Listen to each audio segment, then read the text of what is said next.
बिस्मिल्लाहिर्रहमानिर्रहीम। Business law Kaif 4 के paper के लिए आप लोग मेरे पास एनरोल हुए हैं जी, और इसका आगाज़ करते हैं हम। शुरू देखते हैं कि किन चीज़ों से हमने टूल क्या है हमारे पास, हम पढ़ेंगे कैसे, तैयारी कैसे होगी, एग्ज़ाम तक कैसे पहुँचेंगे, पेपर पैटर्न क्या है। आज की ओरिएंटेशन का बेसिक पर्पज़ यही है। अगर हम इस लॉ में, बिज़नेस लॉ के पेपर में जो पोर्शन अवेलेबल हैं, जो चीज़ें हमें पढ़नी हैं, 2-3 चीज़ें हमें पढ़नी हैं। सबसे पहले बिज़नेस लॉ का जो पहला पोर्शन है ये इंट्रोडक्शन टू लीगल सिस्टम है, यानी हमारे मुल्क में कवानीन कैसे बनते हैं और क्या पावर्स अवेलेबल हैं। नेशनल असम्बली के पास क्या पावर्स हैं, सेनेट के पास क्या पावर्स हैं, प्रेसिडेंट ऑफ पाकिस्तान के पास पावर्स क्या हैं। इस तरह का एक थोड़ा सा जो हमारे मुल्क में लीगल सिस्टम है ना, वो इस एरिया के अंदर हमें पढ़ाया जा रहा होता है। कि जाहिर है कोई भी कानून बनता है तो कैसे बनता है, पहले नेशनल असम्बली से पास होता है, फिर सेनेट में चला जाता है, फिर प्रेसिडेंट के पास चला जाता है। अगर प्रेसिडेंट उसको अप्रूव कर दे, साइन कर दे, नोटिफाई कर दे तो वो एक कानून बन जाता है। लेकिन जाहिर है इसके दरमियान में बहुत सारी बारीकियां भी होंगी, तो फिर इस एरिया को पढ़ाने का यही मकसद है कि ये एरिया क्या है। Chapter 1 of the I cap book अगर हम देखेंगे तो वो इससे रिलेट कर रही है। जो दूसरा एरिया हमने पढ़ना है that is contract act 1872, chapter number 2 से लेकर चैप्टर नंबर 10। ये 9 चैप्टर इससे रिलेटेड हैं कॉन्ट्रैक्ट एक्ट, यानी तकरीबन 50% ऑफ ओवर सिलेबस यहाँ फॉल करता है। अच्छा, जब हम कोई भी लॉ पढ़ रहे होते हैं ना तो उसके आगे जैसे यहाँ लिखा हुआ है कॉन्ट्रैक्ट एक्ट 1872, तो असल में जब लॉ कोई बनता है ना तो लॉ उसका एक नाम रख देता है कि आइंदा हम इस लॉ को कैसे पुकारा करेंगे। तो ये वहीं से हम लेते हैं कॉन्ट्रैक्ट एक्ट, और ये जिस साल में बना होता है वो ईयर यहाँ पर लिखा हुआ होता है। इसका मतलब है ये काफ़ी पुराना लॉ है जो हम पढ़ रहे 1872 का। तीसरा एरिया आता है जी लॉ के अंदर partnership act 1932, chapter number 11, 12 and 13। ये एरिया यहाँ पर आ रहा होगा। फिर आएगा जनाब फोर्थ एरिया, इसके अंदर आएगा negotiable instrument, chapter number 14 and. Negotiable instrument को आप ऐसे समझ लीजिए, जस्ट टू इंट्रोड्यूस, ये बातें तो आपको समझ आ रही हैं। कॉन्ट्रैक्ट एक्ट का मतलब समझ आ रहा है कि जो हमने आपस में मुआहदे करने हैं, ठीक है ना, वो कॉन्ट्रैक्ट एक्ट कहलाएगा। कोई दो लोग जो आपस में कोई मुआहदा करेंगे, जिसको कल को हम चाहते हैं कि अगर हमारे दरमियान लड़ाई हो जाए तो फिर हम अदालत जाएं और अदालत हमें इंसाफ प्रोवाइड करे, ठीक है ना। तो ये वो कॉन्ट्रैक्ट एक्ट नज़र आ रहा है। पार्टनरशिप, अगर हम कुछ लोग मिलकर कोई कारोबार करना चाह रहे हैं तो फिर कैसे चलेंगे, वो वाला एरिया यहाँ पर आ रहा है। निगोशिएबल इंस्ट्रूमेंट्स को आसान लैंग्वेज में ऐसे समझिए बैंकिंग सिस्टम, ये जो चेक वगैरह हम इशू करते हैं ना, इससे रिलेटेड कुछ चीज़ें हम वहाँ पढ़ रहे होंगे, ठीक है। डिटेल में जाएंगे तो जाहिर है इसका एक टेक्निकल मीनिंग है, कुछ चीज़ें हैं उसको देख रहे होंगे।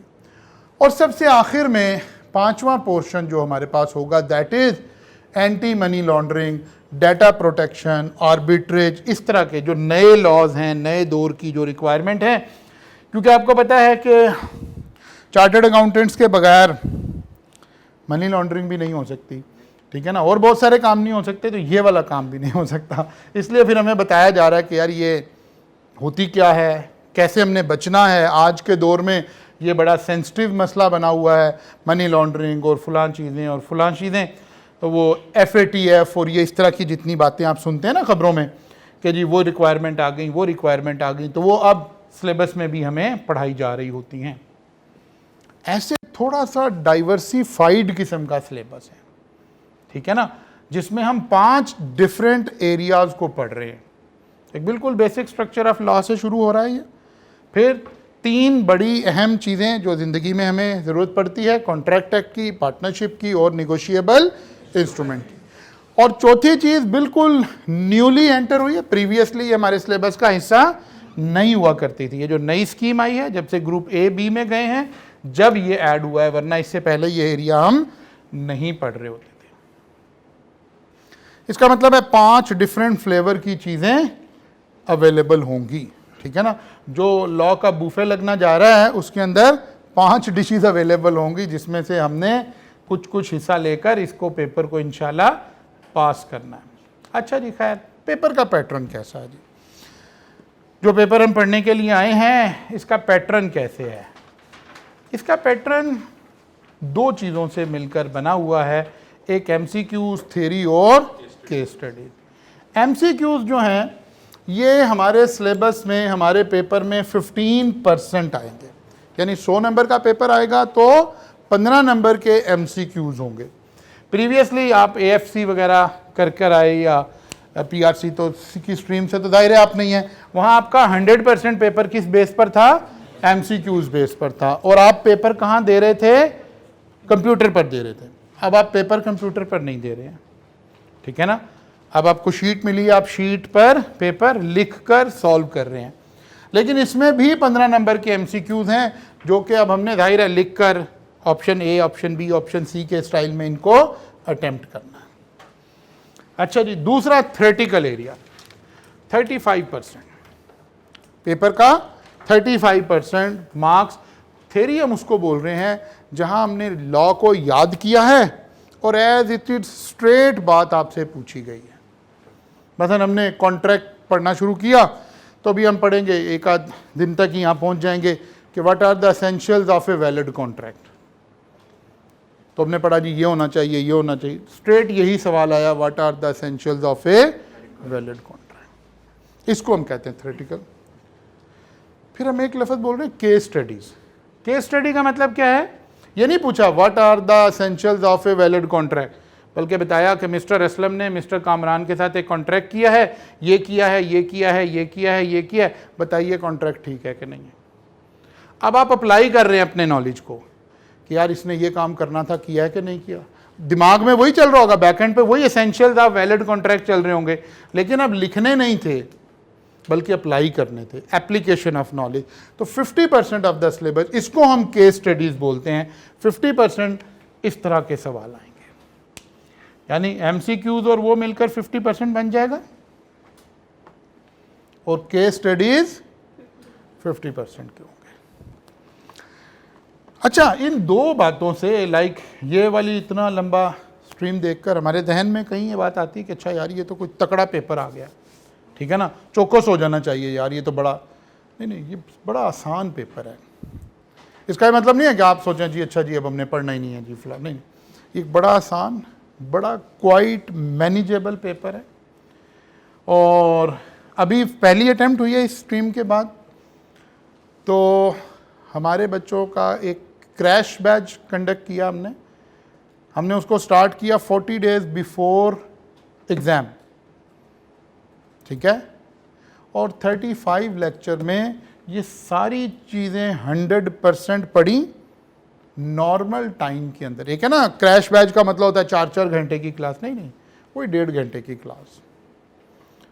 35 लेक्चर में सारा काम कंप्लीट हुआ, 40 डेज में बच्चों ने इसकी तैयारी की और अल्हम्दुलिल्लाह नॉर्मल वाले बैच से ज़्यादा अच्छा इन बच्चों का पेपर हुआ। उस अच्छाई की तो रीज़न ये थी ना, बच्चे को भी पता था मेरे पास टाइम शॉर्ट है, तो वो घर जाके थोड़ा सा पढ़ रहा था, थोड़ा फोकस था। कहने का मतलब ये है कि इतनी बड़ी स्ट्रीम को देखकर आपके जहन में ये बात ना आ रही हो कि ये कोई मुश्किल पेपर होने जा रहा है, कोई बड़ा चैलेंजिंग पेपर होने जा रहा है। हरगिज़ ऐसा नहीं होने जा रहा। ग्रुप ए का सबसे आसान पेपर हम स्टडी करने जा रहे हैं। हाँ, एक चैलेंज दरपेश है, अभी हम उसका जिक्र करते हैं, उसको फिर कैसे ओवरकम करेंगे इस स्ट्रेटजी पर बात करते हैं। अच्छा जी, नाउ पेपर पैटर्न अगर अब हम अपने इस बूफे में से देखें कि क्या कुछ आएगा, तो लीगल सिस्टम जो कि हमने पहली स्लॉट बनाई, लीगल सिस्टम में से 4 नंबर के 4% पेपर उसने क्वेश्चन में पूछा और 1 एमसीक्यूज नज़र आता है पेपर में। इसका मतलब है 5% यानी 5 नंबर का पेपर यहाँ से आ रहा है लीगल सिस्टम में से। फिर अगर हम कॉन्ट्रैक्ट एक्ट देखें तो 40% क्वेश्चंस आए और 8% ये, यानी यू कैन से 48% और वी कैन से 50%, थोड़ी सी वेरिएशन डाल के। इसीलिए मैंने कॉन्ट्रैक्ट में क्या कहा था, आधा पेपर यही है। एक लॉ, इस सारे बुफे में से एक ये पिक करें तो 50% पेपर यहां खड़ा है। इसका मतलब है इस पेपर का सबसे इंपॉर्टेंट एरिया क्या है? Contract act 1872। ये तैयार तो समझे पेपर हम पास करने के करीब पहुंच गए। ठीक होगी बात जी? Partnership act 16% and 2%, 18%। Negotiable instrument 11% and 2%।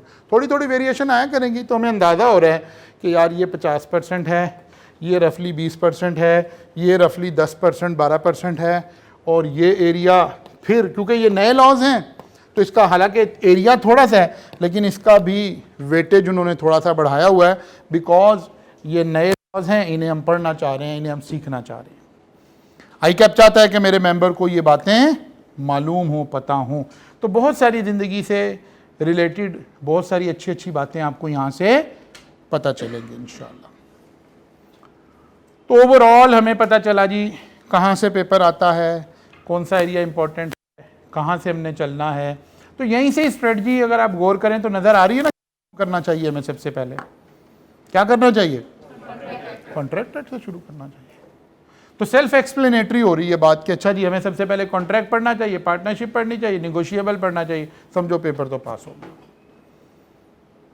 पढ़ेंगे तो सारे ही ऑब्वियसली, लेकिन आपको पता है आई कैप के एग्जाम के अंदर मार्क्स तो आने नहीं है कि जी कितने मार्क्स आए हैं, पास होना है। तो बस यहाँ से हमने तैयारी की, पास होना शुरू हो गया, पेपर हमारे कंट्रोल में आना शुरू हो गया इंशाल्लाह। अच्छा जी, चैलेंज क्या दरपेश है? मैंने कहा कि सबसे आसान पेपर है, लेकिन सबसे बड़ा चैलेंज दरपेश है। चैलेंज क्या दरपेश है? जब आप लॉ पढ़ने की बात करते हो ना तो आपके जहन के अंदर एक ख्याल आता है कि यार मेरा कोई लीगल इंटरेस्ट थोड़े है। अगर मुझे इतना ही लॉ अच्छा लग रहा होता तो मैं क्या करता? LLB कर रहा होता। फिर मैं यहाँ राइज में या आई कैप का स्टूडेंट बन के क्यों बैठा हूँ? अगर मुझे लॉ इतना ही प्यारा होता तो फिर मैं LLB कर रहा होता। तो एक बच्चे ने परसेप्शन ली हुई है कि यार मेरा लॉ में कोई इंटरेस्ट नहीं है।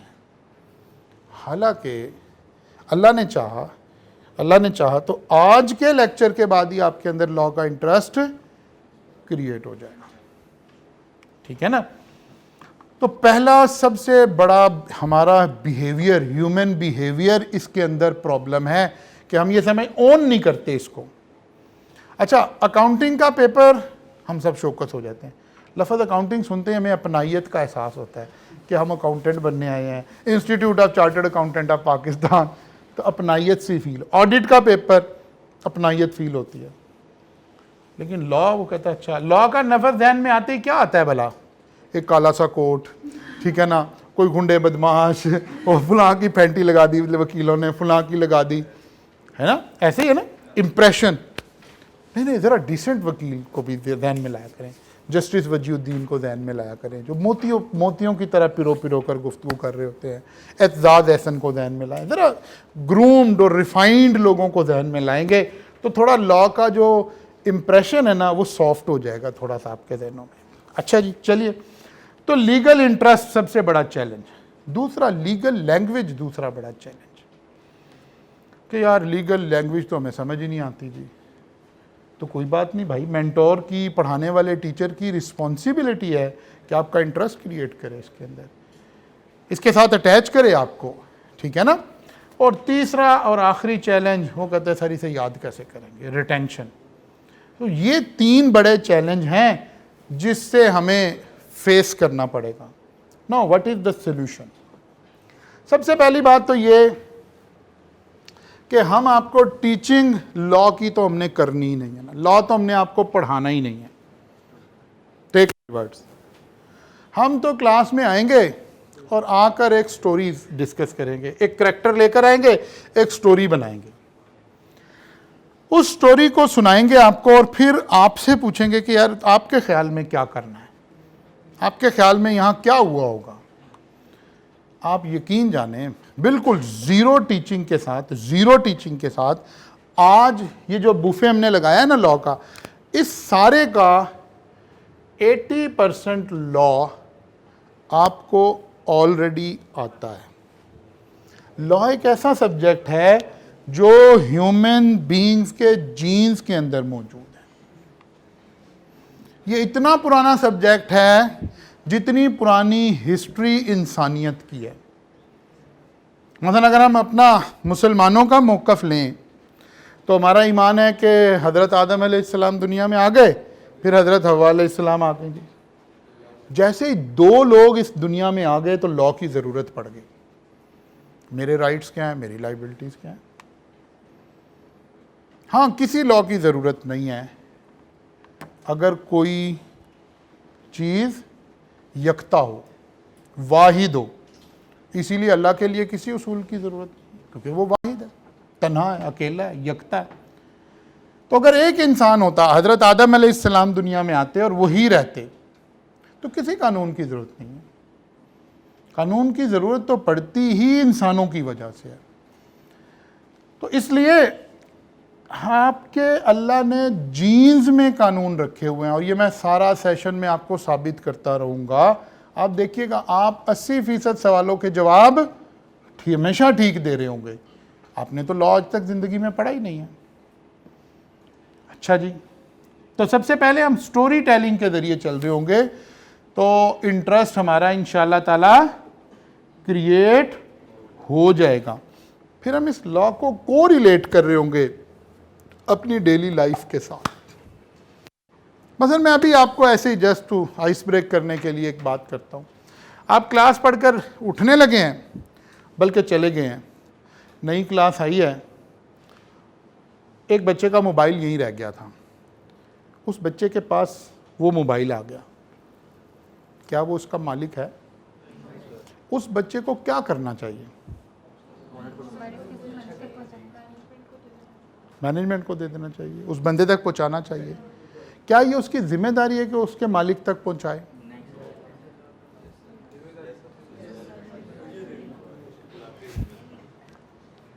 क्या ये जिम्मेदारी है उसकी? तो आप कहेंगे यस सर, उसकी इखलाकी जिम्मेदारी है। ठीक है ना, उसकी इखलाकी जिम्मेदारी है।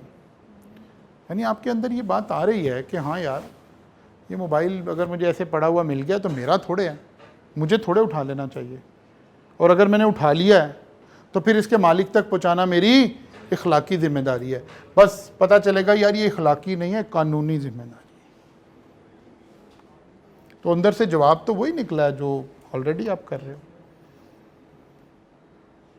तो कानून हमारे अंदर क्यों मौजूद है, अभी थोड़ी देर में समझाता हूँ। फिर हम फोकस सारा करेंगे कॉन्सेप्ट के ऊपर, अल्लाह ने चाहा तो। ये अभी कल से ही ज़रा नज़र आ जाएगा। लीगल लैंग्वेज, जिन चीज़ों से हम डर रहे हैं ना, वो तक मैक्सिमम, ये मैंने ज़्यादा लिखे हुए हैं, 15 से 20 अल्फाज हैं जो हमें डरा रहे हैं, जिससे हम डर रहे हैं कि ओ यार लीगल लैंग्वेज तो इतनी मुश्किल होती है, फलां होती है, डिमांड। कुछ नहीं है, ये 15 अल्फाज हैं। इनके ऊपर मैंने एक अलग से वीडियो भी बनाई हुई है कि हर लफ्ज़ को हम एज अ विकेबलरी सीख लेंगे, उसमें क्या प्रॉब्लम है, उसको यूज़ करेंगे। मुश्किल इसलिए लगते हैं कि असल में ये हमारी लैंग्वेज के नहीं हैं, यानी ना ये उर्दू के हैं ना इंग्लिश के हैं, क्योंकि लॉ बहुत पुराना सब्जेक्ट है। अगर हम कहें कि कायनात में सबसे पुराना सब्जेक्ट कौन सा है, तो पता चलता है लॉ है, या रिलीजन है या लॉ है। ओल्डेस्ट जो सब्जेक्ट हमें नज़र आते हैं, तो ये उस वक़्त की लैंग्वेजेस से कुछ अल्फाज चलते चले आ रहे हैं जो हमें थोड़ा सा इरिटेट कर रहे होते हैं लॉ पढ़ते हुए, तो हम उनको अलग से फोकस करके चलेंगे इंशाअल्लाह। Retention, we will use latest mind sciences technique for retention of knowledge. मैं आपको ये इंश्योर करा रहा हूँ कि याद करने का काम 70% क्लास में हो जाएगा, आपको घर जाके रट्टे नहीं लगाने। 70% ऑफ द टास्क क्लास में हो जाएगा, और ये एक वीक की क्लासेस के बाद आप खुद ही इसको ऑब्जर्व कर चुके हुए होंगे। तो ये जो 3 बड़े चैलेंजेस हैं, इनका हमने अलग अलग हर एक को एड्रेस करने का सोच रखा है कि इसको कैसे एड्रेस करेंगे, इसको कैसे एड्रेस करेंगे, इसको कैसे एड्रेस करेंगे। एक्चुअली जब हमारा ये बिहेवियर क्रिएट होता है, मसलन आप में से कुछ बच्चे होंगे वो कहेंगे सर मुझे मैथ बिल्कुल पसंद नहीं है, कोई बच्चा होगा वो कहेगा मुझे केमिस्ट्री बिल्कुल पसंद नहीं है, कोई बच्चा होगा कि मुझे बायो पसंद नहीं है। हमारी कुछ liking and disliking regarding some subjects create हुई हुई है। असल में ऐसा नहीं है, बल्कि इसके पीछे राज क्या है। अगर आपको ज़िंदगी में मैथ के टीचर अच्छे नहीं मिले तो आप कह रहे हैं मुझे मैथ पसंद नहीं है, और अगर केमिस्ट्री का अच्छा नहीं मिला तो आप कह रहे हैं मुझे केमिस्ट्री पसंद नहीं है, और अगर बायो का अच्छा नहीं मिला तो बायो। अच्छे से मुराद क्या है, उसने इंटरेस्ट नहीं क्रिएट किया आपका, ठीक है ना। पहली बात, कुछ चीज़ें हमने कहा सर वो तो याद ही नहीं होती थी, वो याद करें क्लास 8th में, बल्कि अब हमारे मुल्क में तो हर क्लास में पढ़ाते रहते हैं, वो सोशल स्टडीज़, मुताला पाकिस्तान, और कहते हैं यार हिस्ट्री तो बड़ी मुसीबत है, हिस्ट्री तो बिल्कुल अच्छी नहीं लगती, याद ही नहीं होती जी, वो फ़लाँ ने मुग़ल ने ये किया था, फ़लाँ ने ये किया था। यही हमारा ख्याल है ना, ऐसे ही है। हम यही बिलीव करते हैं कि लॉ हमें याद नहीं होता, हिस्ट्री हमें याद नहीं होती, हिस्ट्री को याद रखना बड़ा मुश्किल है, हिस्ट्री में मेरा कोई इंटरेस्ट नहीं है। ये अमूमन हम अल्फाज इस्तेमाल करते हैं, हम साइंस स्टूडेंट ख़ास तौर पर इसके कायल होते हैं। हिस्ट्री में आपका बिल्कुल इंटरेस्ट नहीं है, लेकिन अर्तुगरुल आपने पूरा देखा है। वाई? अर्तुगरुल आपको याद भी हो गया, हिस्ट्री भी याद हो गई, सारा कुछ हो गया, सिर्फ मीडियम का फ़र्क आया था, सिर्फ मीडियम का फ़र्क आया था। जब उसी का प्ले बना दिया गया, जब उसी का ड्रामा बना दिया गया, तो आपको रिटेन हो गया, नॉलेज याद हो गया, ठीक है ना। इसी तरह से अगर हम स्टोरी टेलिंग से चल रहे होंगे तो एक्चुअली चीज़ें ट्रांसलेट हो जाएंगी एक मूवी की तरह, एक इसकी तरह, एक ड्रामे की तरह, तो फिर आपको याद हो रही होंगी। बहुत आसान है ये, जितनी मुश्किलात ज़िंदगी में चैलेंजेस दरपेश है ना हमारे स्टूडेंट्स को, अगर हमारे नॉलेज डिलीवर करने वाले लोग ज़रा सा बोल्ड स्टेप लें, और ये जो पाकिस्तान इंडिया की हमें हिस्ट्री पढ़ाने की और कायदे आज़म के 14 नुकात याद कराने की कोशिश करते हैं ना, इसके ऊपर छोटे छोटे प्लेस बना दें, ये बच्चों को सारे याद हो जाएंगे, सारी हिस्ट्री आ जाएगी। एक्चुअली इसी का यहाँ मैं जिक्र कर रहा हूँ, जो माइंड साइंसेज और इसकी गुफ्तगू हो रही है, ये यही बात हो रही है कि हम वो लेटेस्ट टेक्निक्स यूज़ कर रहे होंगे इंशाअल्लाह ताला, जो चीज़ों को रिटेन करने में हमें क्या कर रही होंगी, हेल्प प्रोवाइड कर रही होंगी। फिर अगर हम कभी भी किसी भी सब्जेक्ट को अपनी ज़िंदगी से अटैच कर लेंगे या हिस्ट्री को स्टडी करेंगे, तो हमारा इंटरेस्ट खुद ब खुद कुछ ना कुछ पैटर्न वो क्रिएट होना शुरू हो जाएगा। मसलन जी ज़रा देखते हैं, लॉ होता क्या है, इसके ऊपर अलग अलग लोगों की अलग अलग परसेप्शन हो सकती है। मसलन एक सिटीज़न के तौर पर हमारा कोई लॉ के बारे में एक राय होगी, शहरी के तौर पर। फिर अगर हम आगे चलें तो जिन लोगों का प्रोफेशन लॉ है, जो लॉयर्स हैं, जो बैरिस्टर्स हैं, जो वकील हैं, उनकी एक राय होगी ना लॉ के बारे में, वो लॉ को एक अपनी नज़र से देखते होंगे। लेजिस्लेटर अपनी नज़र से लॉ को देखता होगा, और आप बेचारे स्टूडेंट, आप भी अपनी नज़र से देखते होंगे। तो ज़रा देखिए सिटीज़न के जहन में क्या लॉ के बारे में आ रहा होगा।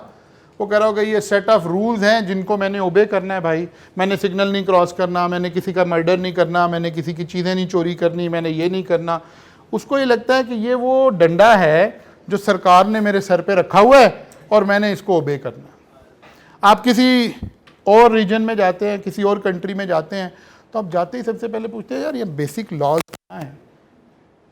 इसका मतलब है एक सिटीज़न को, एक शहरी को ज़िंदगी, अमूमी ज़िंदगी गुजारने के जो रूल्स एंड रेगुलेशंस हैं, शहरी के जहन में लॉ का ये मतलब आता है। जबकि लॉयर को लगता है ये मेरा प्रोफेशन है, ये मेरा सोर्स ऑफ अर्निंग है। मतलब आज मुल्क में कोई नया कानून लॉन्च हो जाए तो सब वकील पता क्या सोच रहे होंगे, अल्हम्दुलिल्लाह अब एक लॉ के नए केसेस और आया करेंगे, क्योंकि कानून होगा तो होगा ना। मसलन ये बिल्कुल ऐसे ही है, एज गुड है जैसे मैं सोचूं कि यार पहले कैफ में ना 9 पेपर थे, अब 8 रह गए हैं, तो मेरा पहला इंप्रेशन आया होगा, क्योंकि एजुकेशन मेरा बिजनेस है, यार ये आई कैप ने क्या किया, एक पेपर कम हो गया तो एक पेपर की फीस भी हमें कम आएगी। ऐसी बात है। आज पता चले कैफ में पेपर 14 हो गए, हम कहेंगे वेरी गुड यार, ये तो ज़बरदस्त हो गया, ठीक है ना। अच्छा जी चलें और एंगल, और ये तो मैक्रो लेवल था, जरा माइक्रो पे आते हैं। क्योंकि मैं पढ़ाता हूं, पहले ये एक पेपर होता था, अब ये 2 बन गए, तो मुझे तो फायदा हो गया ज़्यादा। अब 2 दफ़ा फीस ले रहा हूँ, एक दफ़ा मैं आपसे B लाख की फ़ीस लूँगा, एक दफ़ा C लाख की लूँगा। पहले इतनी फीस में ही दोनों पढ़ाने पड़ रहे थे मुझे, ठीक है ना। तो हर आदमी अपने एंगल से चीज़ों को ले रहा होता है। तो लॉयर जो है वो लॉ को कैसे देखता है, वो उसके लिए तो सोर्स ऑफ अर्निंग है। और जो लेजिस्लेटर है वो कहता है कि अच्छा हाँ, ये वो चीज़ है जो मैंने क्रिएट की है, मैं इसका क्रिएटर हूँ, क्योंकि उसने लेजिस्लेशन बनाई है, उसने कानून बनाया। वो फिर बाकी ज़िंदगी बड़े फ़ख्र से बताता है कि यार ये जो कॉन्स्टिट्यूशन ऑफ पाकिस्तान है ना, मैं उस असम्बली में बैठा था जहाँ ये पास हुआ था जी, मैंने ये काम किया था जी। उसको ऐसे ऑनरशिप फील होती है।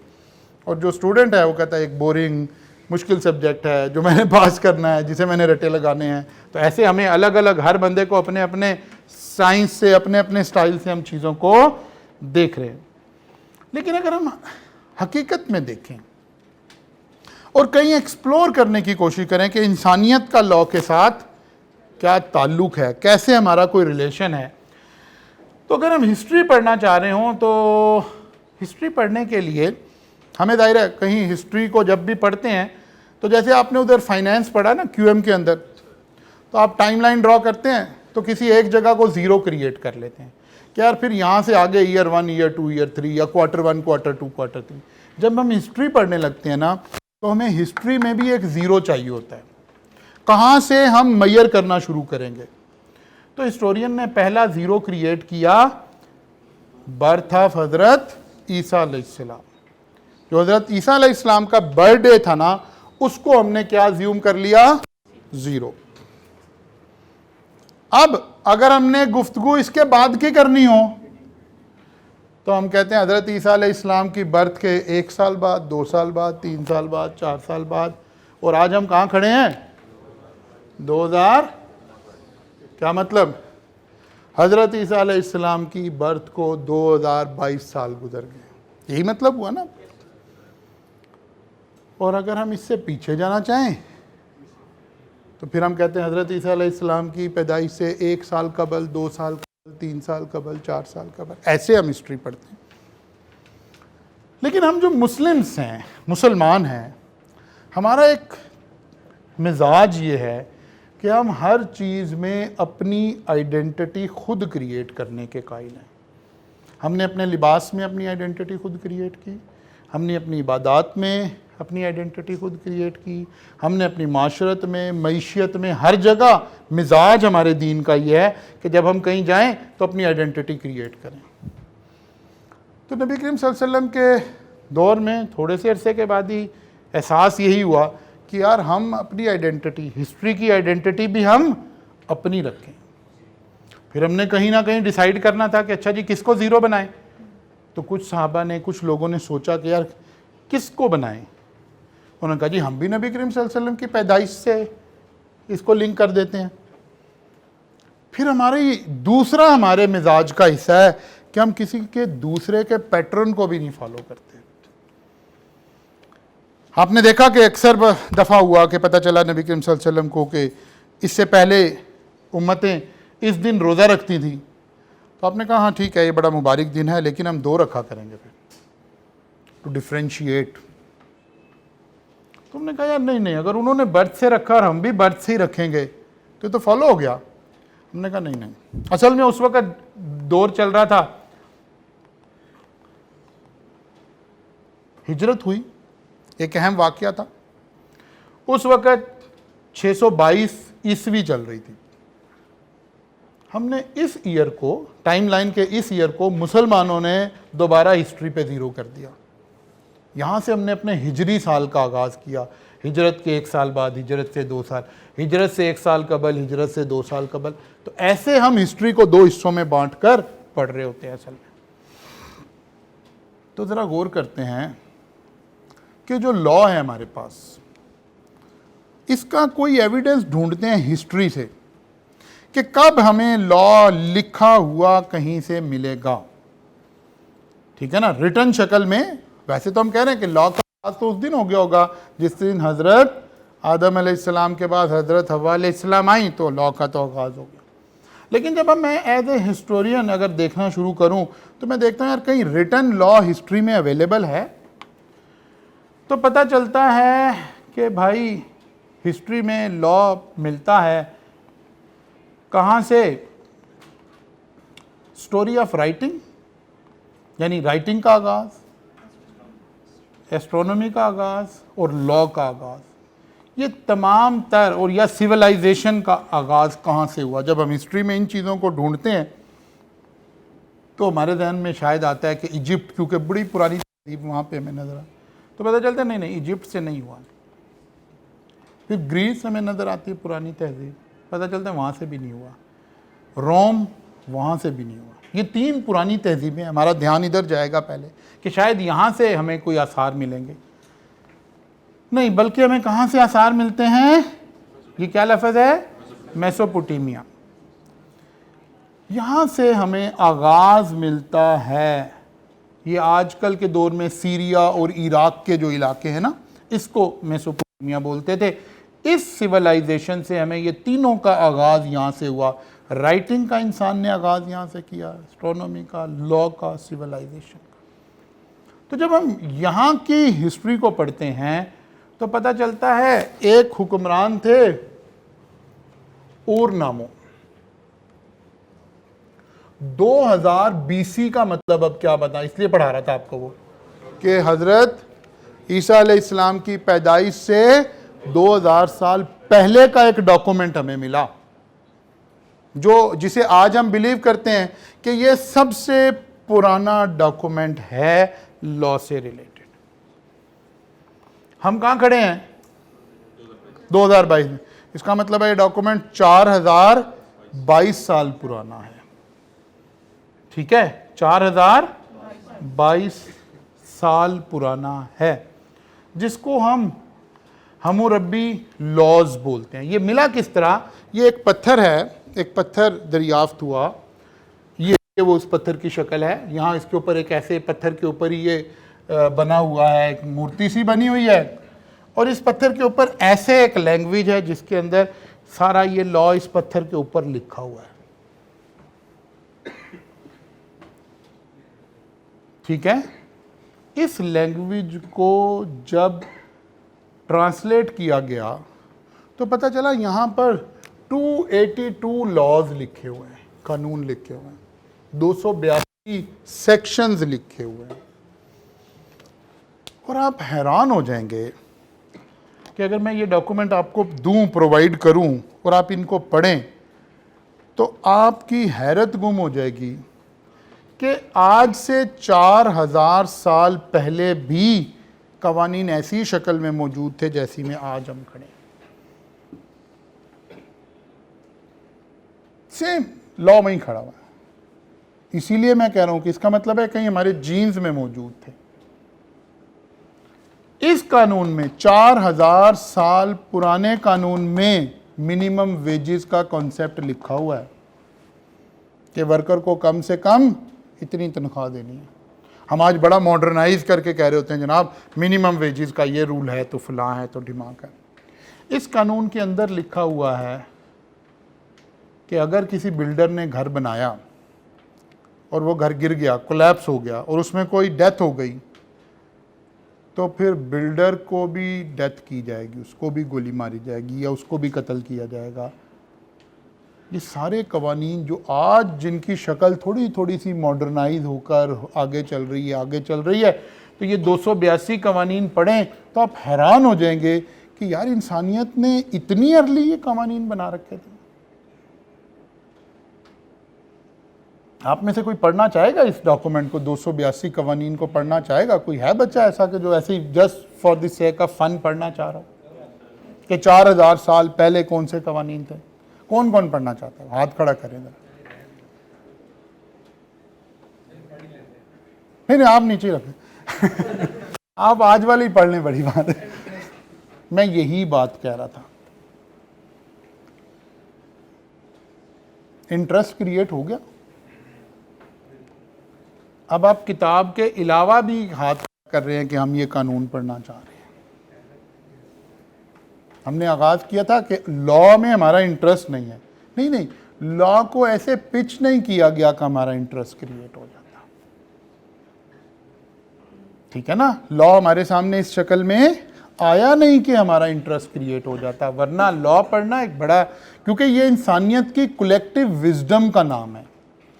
इंसान ने आहिस्ता आहिस्ता आहिस्ता आहिस्ता आहिस्ता, जिसे हम थ्योरी ऑफ एवोल्यूशन कहते हैं, उसमें से गुजरते गुजरते गुजरते गुजरते चीज़ें बनाते बनाते बनाते बनाते आज हम 2022 में खड़े। तो ये तो बड़ा ज़बरदस्त काम है कि हम किसी चीज़ की हिस्ट्री को देख रहे हों कि ये चीज़ पहले ऐसे थी, फिर रिफाइन होके ऐसे हो गई, फिर ऐसे हो गई, फिर ऐसे हो गई। या आज हम एक एज अ इंसान, एज अ प्रोफेशनल, हम एक लॉ को पढ़ें और उसको इतनी बारीकी से पढ़ें कि हम कहें कि नहीं नहीं ये बात ठीक है, लेकिन भाई इसमें ये ड्रॉबैक मौजूद हैं, ये मिसयूज हो जाएगा, इसको इंटरप्रेट करने की ज़रूरत है। जब इंसान कोई भी कानून बनाता है ना, क्योंकि ये ह्यूमन मेड होती हैं तो ये चीज़ें एब्सोल्यूट नहीं होती।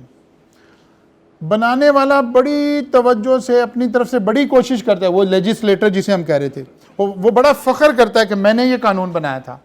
लेकिन जब वो कानून बना रहा होता है ना, और वो बड़ी मेहनत करता है, सारी नेशनल असेंबली इस पर डिस्कशन करती है, उसके नीचे जो हमारी एडवाइजरी बॉडीज़ होती हैं, जो टेक्निकल स्टाफ होता है, एक बहुत सारे लोग इन्वॉल्व होके, 300-400 लोग इन्वॉल्व होके एक कानून बनाते हैं। लेकिन जैसे ही बना के हम उसे लॉन्च करते हैं ना, तो 15 मिनट के बाद उसके बखिए उधड़ गए होते हैं, क्योंकि अब 22 करोड़ अवाम उसको देख रही होती है। 500 लोगों की विजडम हमेशा एब्सोल्यूट नहीं हो सकती। अब वो जब 22, अगर हम पाकिस्तान की बात करें, 22 करोड़ अवाम पर जब अप्लाई होता है, पता लगता है यार ये हम क्या कर रहे हैं। अच्छा, जब तक सिचुएशन ना आए, जब तक लॉ के बखिए नहीं उधड़ते, जब तक उसकी वीकनेसेस सामने नहीं आती। मसलन मियां नवाज शरीफ साहब ने, जब इनको दूसरी दफ़ा हुकूमत मिली, क्योंकि इनके साथ 2-3 दफ़ा हाथ हो गया हुआ था, इन्होंने ये वाला कानून बनाया जो आजकल तहरीक अदम एतमाद में अंडर डिस्कशन है ना, 63A। ये बनाया, इसका मकसद क्या था कि यार जो लोग एक पार्टी के लोग हैं, ये सेंसिटिव एरिया के ऊपर अगर वोटिंग होने लगे तो ये पार्टी के अगेंस्ट वोट ना कर सकें। थीम ये है ना, क्योंकि इस वक्त इनके पास 2/3 अक्सरियत थी। इन्होंने इस थीम के साथ अपने लिए, या जिसके लिए भी कह दें, ये कानून बनाया। अब उसके बाद से तो कोई सिचुएशन नहीं क्रिएट हुई। अब आकर जी खान साहब के अगेंस्ट तहरीक अदम एतमाद आ गई। अब क्योंकि इस मसले में पहली दफ़ा पढ़ने लगे हैं, उसके बाद तो पता चला यार ये अजीब कानून है, इसका बनना ना बनना बराबर है। कानून में लिखा हुआ है जो आदमी हुकूमत के खिलाफ, हुकूमत का बंदा, उस पार्टी से जीता हुआ बंदा हुकूमत के खिलाफ वोट कॉस्ट कर देगा तो उसको निकाला जा सकता है। अच्छा, वोट ही कॉस्ट कर देगा तो बेचारा आप ही निकल जाएगा, उसको क्या निकालेगा? उस वक्त नहीं ये दिमाग में बात आई।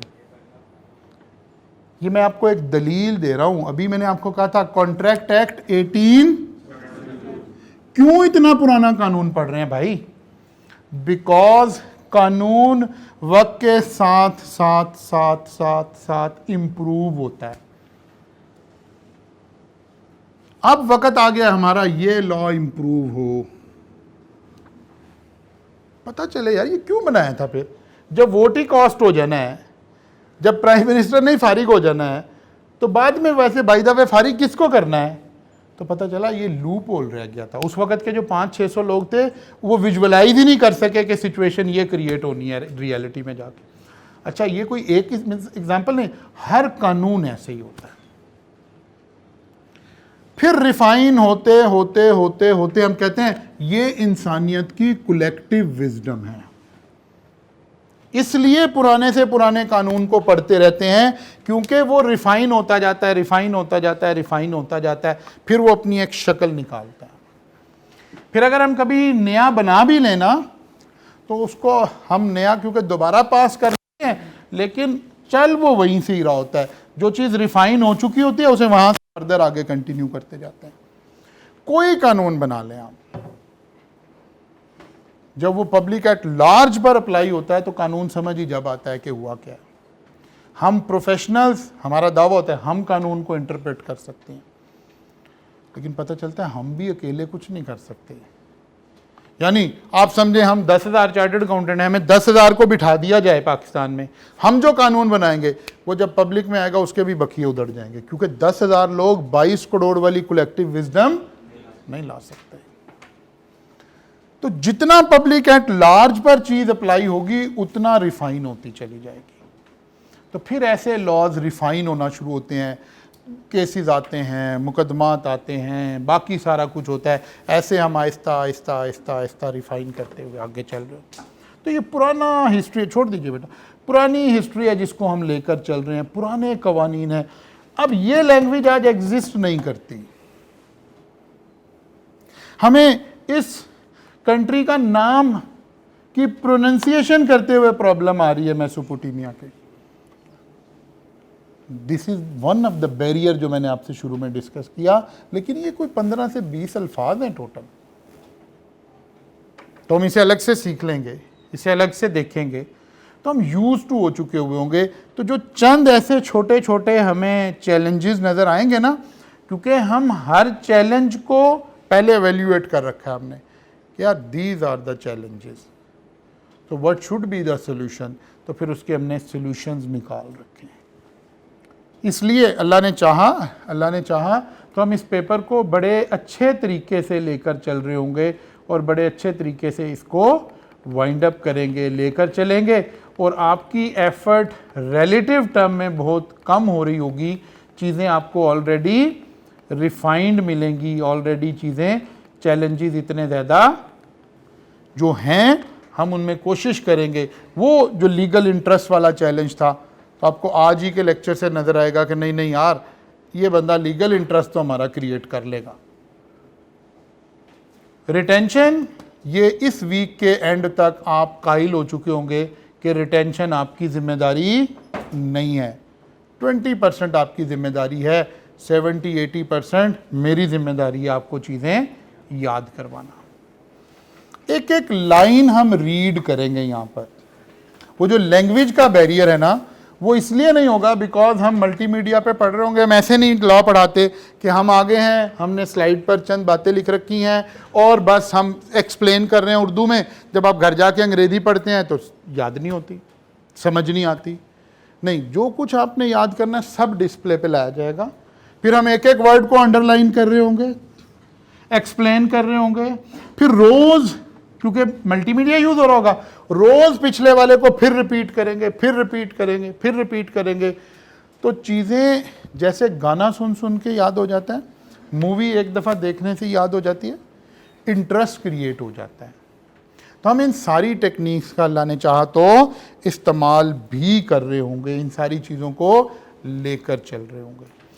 तो इसलिए आपने बड़ा मोटिवेट होकर क्लास में बैठना है, ठीक है। और अल्लाह ने चाहा इस पेपर को पहली अटेम्प्ट में हमने पास करना है। फिर एक याद दहानी आपको करानी है। इस अटेम्प्ट में आप लोग अपीयर हुए थे कि नहीं? कोई बच्चा है जिसने इस अटेम्प्ट में पेपर दिए थे? नहीं, यानी अक्सरियत ने नहीं दिए हुए। आप पीआरसी के वो बच्चे हैं जो पिछली दफ़ा पास हुए थे, एएफसी के दिसंबर में पास हुए थे, और फिर आपने लॉ का पेपर क्रैश में नहीं दिया। आपने सोचा यार आराम से सुकून से पढ़ेंगे, ऐसी क्या मुसीबत आई हुई है। तो बिल्कुल सही सोचा है, कोई गलत नहीं सोचा। तो चंद दिन आपने ज़िंदगी जी ली है, हैं? इंट्रो पढ़ी है इसका, चलो इंट्रो पढ़ी है अच्छी बात है, और अगर नहीं पढ़ी है तो उससे भी ज़्यादा अच्छी बात है कि थोड़ा ज़िंदगी का फ्लेवर भी ले लिया आपने। मैं हमेशा आपसे कहूँगा, देखें, ज़िंदगी को प्लान करना सीखें, अपने सब्जेक्ट्स को प्लान करना सीखें।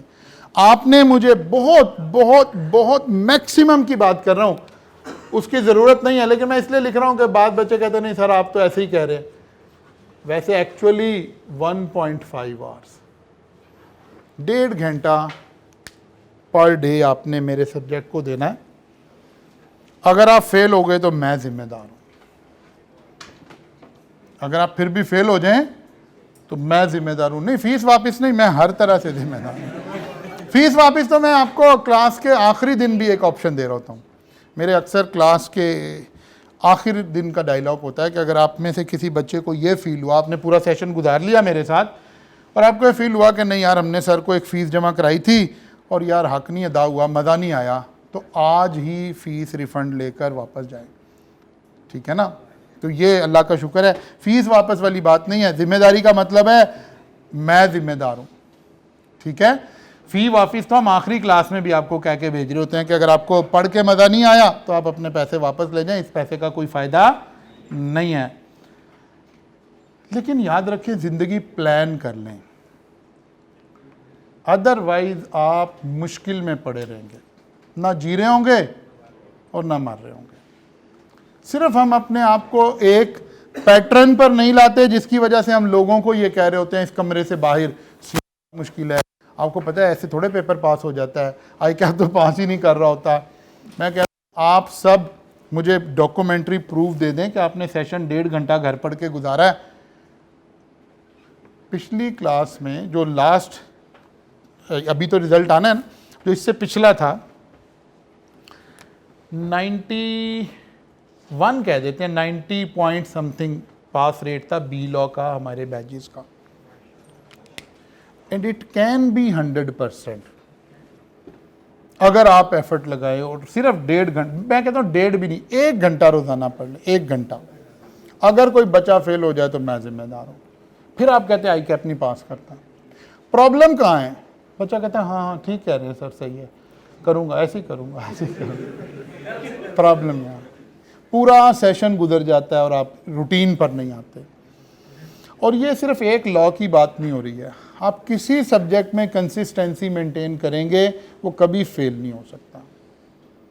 यार अच्छे मार्क्स नहीं चाहिए तो 50 नंबर लेने हैं, फिर आई के अपने पर्दा डाल देना है, नंबर बताने ही नहीं है। ये कितना राजदारी से पर्दा पोशी के साथ रिजल्ट आता है हमारा। उधर देखें ना आप, एफएससी में पास हो जाते हैं, मार्क्स अच्छे नहीं आते तो उतनी बेइज्जती हो रही होती है जितनी फेल होने वाले की हो रही होती है। ये आई क्या बड़ा रख रखाव वाला इदारा है, ये आपको जलील नहीं करना चाहता, ये आपके गुनाहों पे पर्दा डाल देता है, कहता है जी बस पास हो गया। और आप देखें, अगर गौर करें तो आप मैट्रिक में 50% से ज़्यादा ही नंबर लेने वाले बच्चे थे, एफएससी में 50% से ज़्यादा ही नंबर लेने वाले बच्चे थे। तो यार यहाँ तो लेने ही 50 हैं, ज़्यादा तो लेने ही नहीं है ना। हम तो इस मिजाज के कायल हैं कि जो 51 मार्क्स आया ऊपर वाला वो ज़ाया हुआ है, और हमारा मज़हब हमें सिखाता है कि कोई भी चीज़ ज़ाया नहीं करते हैं। ठीक है ना? तो पूरे 50 भी ले लेंगे तो बिल्कुल पूरे मार्क्स हैं, इज्जत रह जाएगी, क्योंकि तो पता नहीं चलना कि 70 आए हैं कि 50 आए हैं। तो हम हमेशा अज्यूम करेंगे 99 आए होंगे। ठीक है ना? क्योंकि पूरे ही आगे होते तो शायद मेरिट सर्टिफिकेट ही आ जाता, 1 नंबर से मेरिट सर्टिफिकेट हमारा रह जाना है। तो इसलिए हंसते खेलते हमने पेपर को लेकर चलना है। सिर्फ एक काम आपने करना है, आज जाके सोच लेना है।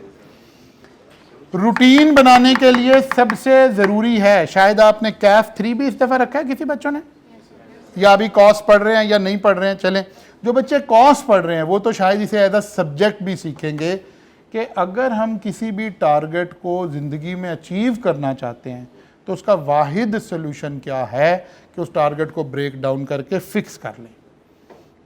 मसलन आपने सोचा कि सर यार अगर इतना ही सर कह रहे हैं ना तो इस दफ़ा सर की मान लेते हैं, मैं पढ़ा करूँगा रोज़ाना 1.5 घंटा।